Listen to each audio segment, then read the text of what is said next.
से पूरी हो गई।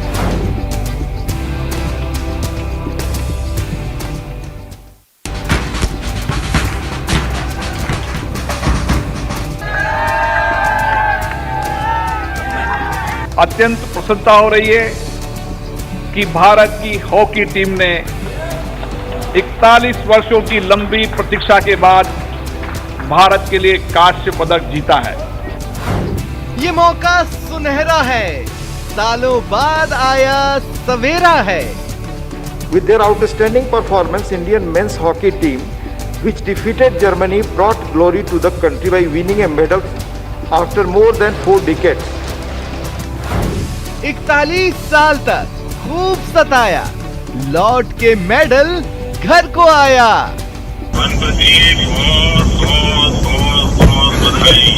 Thank you so much sir, thank you sir. पूरी टीम को बहुत गजब किया है, आपने पूरा देश नाचा है।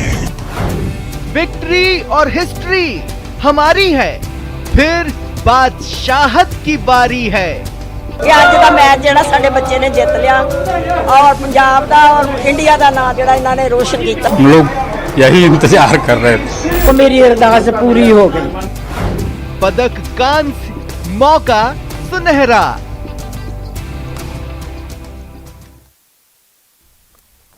ये कहानी कुछ अलग है। ये कहानी है हॉकी के राजा से रंक बनने की और फिर रंक से राजा बनने की ओर कदम बढ़ाने की। ये कहानी है हिस्ट्री मेकिंग विक्ट्री की। नमस्कार, स्वागत है आप सभी का। आपके साथ मैं हूं स्वप्निल। देश में अपनी पहचान खोकर सब कुछ जलकर राख हो जाने के बाद हॉकी इंडिया का फिर फिनिक्स मोमेंट आज है। वो फिर उठ खड़ी हुई है नई उड़ान की तैयारी में ऊंचाइयों पर छा जाने के लिए। 2 साल पहले स्पॉन्सर्स ने इनसे हाथ झटक लिया। आज ओलंपिक में फिर गौरवशाली इतिहास के पन्नों में भटक रही हॉकी को एक नया अध्याय मिला है। वो अध्याय जो आगे के पन्नों को और सुनहरा और सिर्फ सुनहरा कर सकता है। आज बात जश्न की, आज बात गौरव की, आज बात गौरव को और गौरवशाली बनाने की।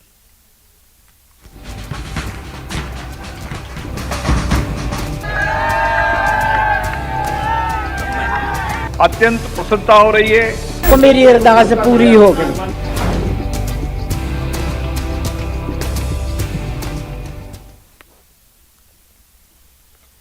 और मेरे साथ जो गेस्ट जुड़ रहे हैं, आइए मैं आपको इंट्रोड्यूस करवा देता हूं। और ये मेरी खुशनसीबी है, हॉकी से जुड़े इतने लोग मेरे साथ इस वक्त जुड़ रहे हैं। मेरे साथ जुड़ रहे हैं दलजिंदर सिंह जी, जो कि हॉकी कोच हैं नॉर्थ वेस्टर्न रेलवे के। साथ ही बीना पांडे जी हॉकी खिलाड़ी हैं और विशाल सिंह मेजर ध्यानचंद के पोते हैं। आप सभी का स्वागत है न्यूज़ 18 राजस्थान पर। मैं विशाल सिंह जी आपसे शुरुआत करना चाहता हूं। विशाल सिंह जी, देखिए, भारत की ज्यादातर आबादी ऐसी है जिसने सिर्फ कहानियां सुनी थी कि कभी भारत हॉकी में पदक लाया करता था। खासकर जो युवा पीढ़ी है उसने पहली बार भारत को पदक जीतते देखा है। मैंने भी, आप समझ सकते हैं, मेरे इतने गूज बम्स थे उस वक्त कि मैं बता नहीं सकता।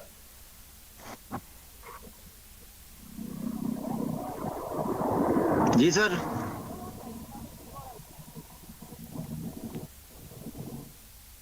आपने, विशाल सिंह जी, एक पूरा वो पन्ना आपकी फैमिली ने जिया है जिसकी चर्चाएं आज तक होती थीं, और उसके बाद सिर्फ बुरी और बुरी खबरें हमने सुनी। अब आज जब पदक मिला है, कैसा लग रहा है? सर, ये मेरे लिए और पूरे भारतवर्ष के लिए और हमारे जितने भी हॉकी के खिलाड़ी हैं पूरे हिंदुस्तान में, उनके लिए बड़ा गर्व का दिन है, बड़ा खुशी होने वाला दिन है, बड़ा हमारे शरीर को ऊर्जा देने वाला दिन है कि आज हमने इतने लंबे अंतराल के बाद जो खेलों का महाकुंभ है ओलंपिक, उसके अंदर अपने ब्रॉन्ज मेडल हमारे हिंदुस्तान की टीम ने जीता है। और बड़ा एक, जिसे मैच इतना रोमांचक था सर, वो 5 मिनट, आखिरी के 5 मिनट हमारे देशवासियों की और धड़कनें ऊंची नीची करने वाला वो पल 5 मिनट, लेकिन हमारी टीम ने वो कर दिखाया जिसकी हमको पूरे भारतवर्ष को कल्पना थी कि हमारे हिंदुस्तान की हॉकी टीम खेलों के महाकुंभ से मेडल लेके आएगी। और जो एक बीच में गैप आ गया था, क्योंकि हमारा जो पुराना इतिहास है सर गोल्ड मेडलों का है, चाहे वो 1928 हो, 1932 हो, चाहे 1936 हो, हमने गोल्ड मेडल लिया है सर। गोल्ड मेडल के नीचे हम हिंदुस्तान कभी आया नहीं, लेकिन कोई बात नहीं, हमारे देश ने आज मेडल जीता है। और इससे आने वाले समय की जो हॉकी है, जो गांव के अंदर, जो शहरों के अंदर, जो जिलों में हॉकी चल रही है, उससे हमारे खिलाड़ियों को एक मोटिवेशन मिलेगा, एक पॉजिटिव ऊर्जा का संचार होगा। और जो पहले का वक्त था, गली गली, गांव गांव, शहर शहर, मोहल्ले में हॉकी हमको देखने को मिलेगी और हमारे पुराने दिन निश्चित रूप से लौटेंगे। बिल्कुल। और मैं आपको अभी भी बताऊं कि अभी भी गांव की थड़ियों पर खासकर एमपी, पंजाब, हरियाणा में हॉकी पर चर्चा होती है और एक अजीब सा भावनात्मक लगाव रहा है हॉकी के प्रति। भले ही अच्छी खबरें कहीं से नहीं आ रही थी, लेकिन इस देश का भावनात्मक लगाव तो हॉकी से रहा है। मैं आपके पास आ रहा हूं कोच साहब दलजिंदर सिंह जी। देखिए, एक स्पोर्ट्स लवर होने के नाते मैं अंडरडॉग स्टोरीज को बहुत ज्यादा पसंद करता हूं और इस ओलंपिक्स में लिटरली जो अंडरडॉग स्टोरी लिखी गई है हॉकी टीम इंडिया की ओर से, चाहे वो मेल हो या फीमेल हो, वो ये बताती है कि अब जज्बा हमें आगे बढ़ाने को तैयार है। अभी तक हमारे पास सिर्फ जज्बा था, अब जज्बा हमें आगे बढ़ाने को तैयार है। आपका कहना बिल्कुल सही है सर, क्योंकि अभी तक हॉकी पटल में काफ़ी निराशाजनक रही थी पहले, पर अभी इन्होंने इतनी मेहनत करी है कोच और प्लेयर्स ने, जिसकी वजह से उन्होंने बहुत ही आउटस्टैंडिंग गेम खेलते हुए, जहां उनके ऊपर प्रेशर भी आता था। अगर आप अपन क्वार्टर फाइनल मैच देखें तो अपन को ग्रेट ब्रिटेन ने बहुत ही दबा रखा था, 2-1 का लीड थी, पर वो प्रेशर में बहुत थे। पर हार्दिक ने जो काउंटर अटैक पे गोल किया वो देखने लायक था, जिससे कि बिल्कुल न्यू कमर्स को ऊर्जा मिलेगी। बिल्कुल ही नया खिलाड़ी है और बहुत ही अच्छा खेल रहा है और उसका जो गोल किया उसने देखने लायक था। बिल्कुल। और आज के मैच की अगर बात करें, जर्मनी के साथ हमारे जो लगभग 100 मुकाबले रहे हैं, उनमें से सिर्फ 20 ही भारत जीत पाया, 50 से ज्यादा हारे। ये अपने आप में एक दबाव की बात होती है। लेकिन आज जिस तरह विनर एटीट्यूड के साथ उतरे, पहले क्वार्टर में पिछड़ने के बाद, मतलब मैं ये कहना चाह रहा हूं पिछले 41 साल में जितनी बार भी मौका मिला मुझे हॉकी टीम इंडिया को देखने का, खेलने जाते हुए, उनकी बॉडी लैंग्वेज में और आज की टीम की बॉडी लैंग्वेज में जमीन आसमान का अंतर था, फीमेल्स की भी और मेल्स की भी। वो जैसे ही कैमरे में की जद में आते हैं और जैसे ही दिखते हैं, वो लग रहा था कि नहीं, इस बार कुछ अलग करना चाहते हैं, इस बार बात तो कुछ अलग है बॉडी लैंग्वेज में।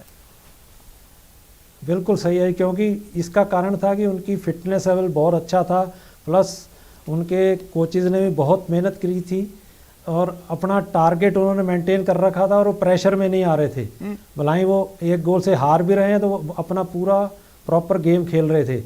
पासिंग प्लस पेनिट्रेशन, और जो लास्ट अभी सेमीफाइनल जीते हैं उसमें जो राइट विंग से उन्होंने अपने गुरजंट ने जो बॉल खींच के माइनस की है और सिमरनजीत ने जो गोल किया बहुत ही देखने लायक था।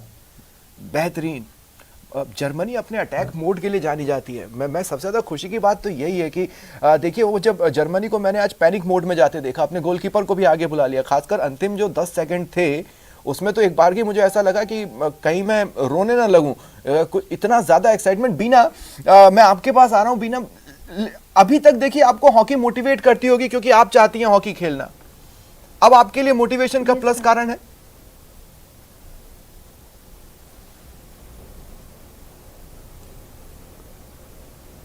Hello ji Beena. Yes sir. मैंने कहा अभी तक आप हॉकी खेल रही थी क्योंकि आपका इंडिपेंडेंट मोटिवेशन था, और अन्य जगहों से मोटिवेशन ढूंढ पाना मुश्किल होता है, लेकिन अब जब ओलंपिक्स में इतने लंबे गैप के बाद पदक आया है तो वो मोटिवेशन तो अपने आप और डबल, ट्रिपल, 4 टाइम्स, 5 टाइम्स हो चुका होगा। Yes sir. मैं भी मतलब ओलंपिक के वाले टूर्नामेंट्स देख के, और जब टीम पहले तो हार रही थी और फिर उसके बाद जब मैच जीतने लगी, तीसरा मैच जीती, तो मतलब मेरे अंदर भी यही आया कि हाँ मुझे भी ओलंपिक खेलना आगे। और बहुत ज़्यादा मोटिवेशन हुआ उस मैचेस से, और उनको देख के टीम्स में जो मतलब सीनियर्स खेल रहे थे उन लोगों का मैचेस और उनकी पासिंग, गोल स्कोर, गोल करने की स्किल्स और सारी चीजें। आप इंडिपेंडेंट, आपको क्या लगता है आपके अंदर किस तरह का चेंज आया है? क्या इस जीत को देखने के बाद, इस मोमेंट को जीने के बाद, इस मोमेंट को अपने सामने होते देखने के बाद, क्योंकि बिना जितनी आपकी उम्र है आपने सिर्फ हॉकी की कहानियां सुनी है, मैं फिर रिपीट कर रहा हूं, आपने कभी हॉकी में ओलंपिक्स में इस तरह परफॉर्म करते नहीं देखा होगा टीम इंडिया को। ये पहली बार है बीइंग अ प्लेयर आप अपनी कंट्री को इस तरह इस लेवल पर मेडल जीतते देख रही हैं। आपके अंदर क्या कुछ बदला एज अ प्लेयर? मैं अभी वैसे नेशनल कैंप लगे हैं, बाकी इंटरनेशनल का भी मेरे को मतलब अंदर से जोश आ रहा है कि हाँ ओलंपिक देख के जब गर्ल्स इतना सीनियर्स खेल सकते तो मैं भी खेल सकती हूँ इन सब चीज़ों को, और मैं भी मतलब आगे अपना वो कर सकती हूँ। ठीक है, ठीक है। कॉन्फिडेंस और बड़ा है बिल्कुल, और कॉन्फिडेंस बढ़ाने वाला ये मोमेंट भी है। विशाल सिंह जी, मैं आपके पास आ रहा हूं। देखिए, आपके साथ ना एक लीजेंडरी स्टोरी चलती है हॉकी के जादूगर की। आप जहां जाएंगे आपके साथ वो स्टोरी चलेगी, आप उनके रिश्तेदार हैं। लेकिन एक ऐसा दिन आया जिस दिन आपको ये पता चला होगा कि आज भी स्कूलों में बच्चों को पढ़ाया जा रहा है हमारा राष्ट्रीय खेल हॉकी है, लेकिन वो राष्ट्रीय खेल कभी पेपर्स पर घोषित ही नहीं किया गया।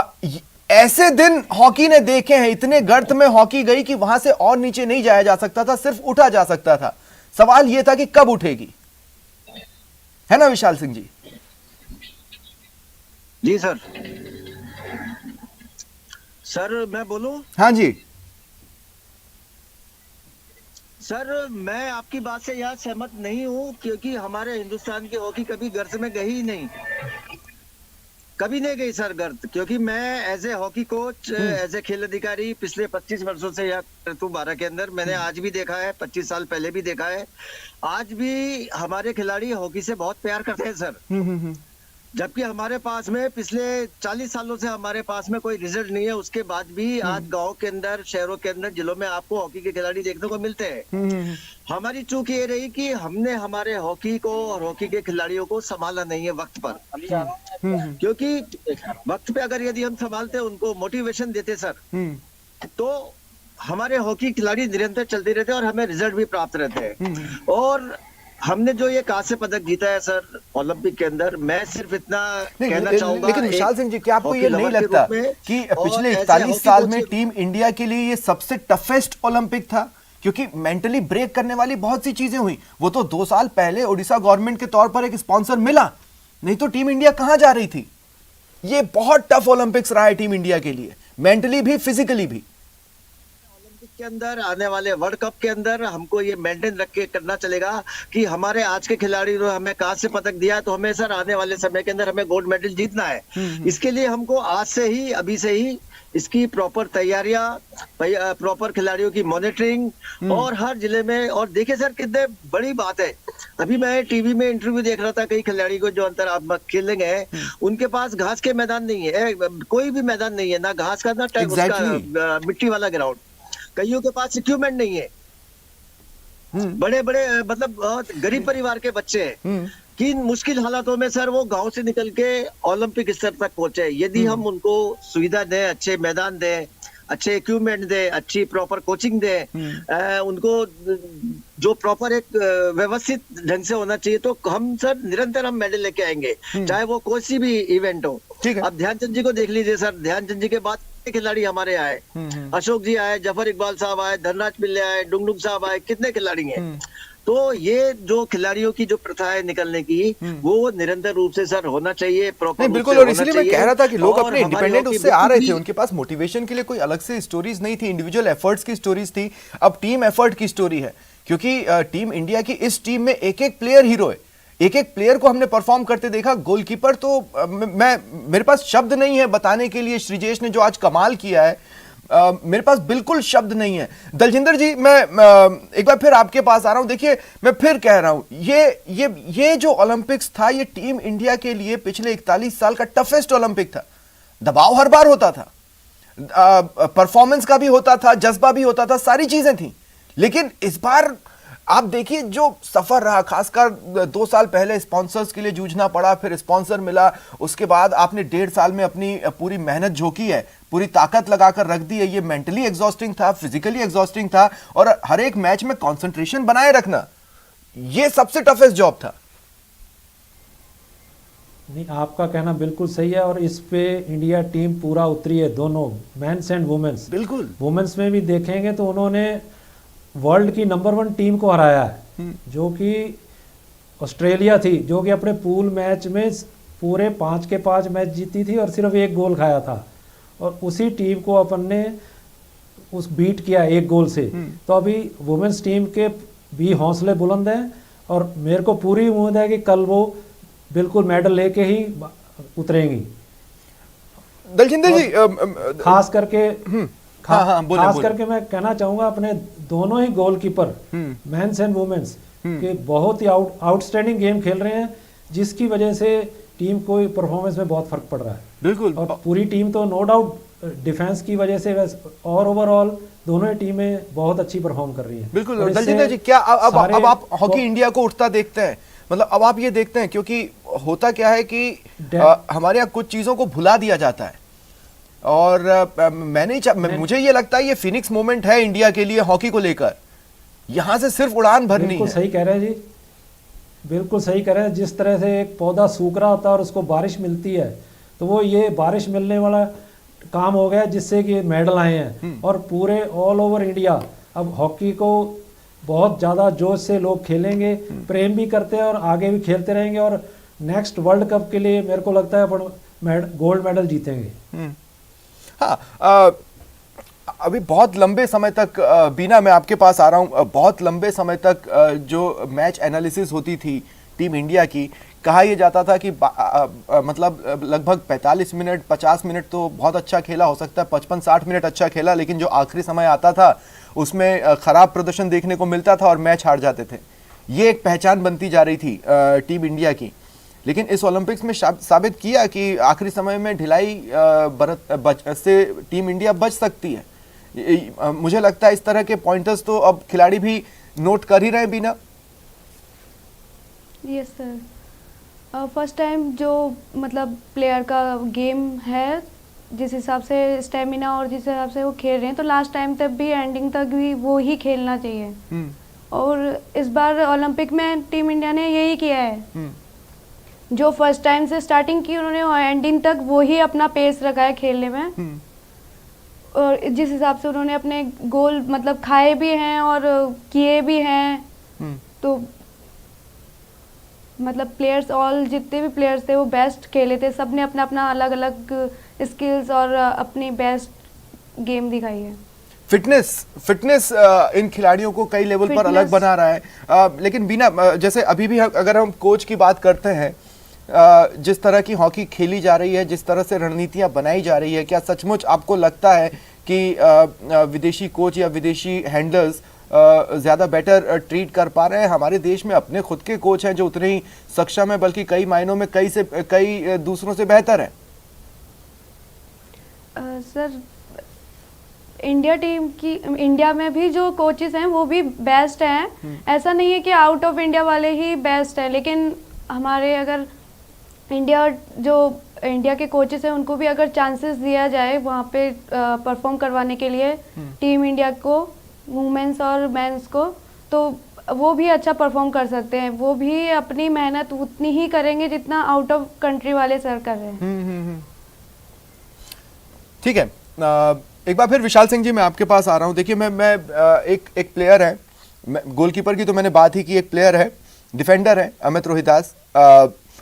मैंने देखा जब 150 से 160 किलोमीटर की रफ्तार से पेनल्टी कॉर्नर्स पर गेंद आती है तो ऐसा दौड़कर बॉल की तरफ अमित जा रहे थे कि वो बॉल खा लेंगे लेकिन बॉल जाने नहीं दूंगा। लगभग 7 से 8 उन्होंने अपने शरीर से रोककर बचाव किया। इस बार फिटनेस एक अलग लेवल पर है। मुझे लगता है फिटनेस का इंपॉर्टेंस अब धीरे धीरे हॉकी को सिर्फ आगे ले जाएगा और कहीं नहीं।